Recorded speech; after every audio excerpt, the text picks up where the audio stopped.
Hello children, today's paragraph is My Railway Journey. I love traveling, whether it is by train or by bus. This time I got a chance to travel by train with my family. We decided to go to Jalandhar. There lives my father's friend. He invited us so many times. I was very excited to meet them and their kids who are of my age.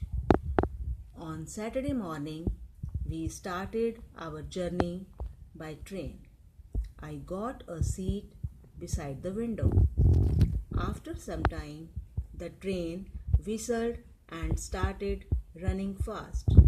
Beautiful green fields and trees were passing by both the sides of the train. I enjoyed the view a lot. Everything which I could see seemed to run behind. Small kids were waving their hands to the train.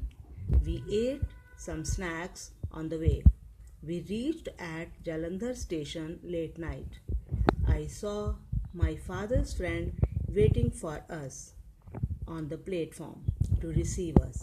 It was a beautiful and memorable railway journey. Thank you.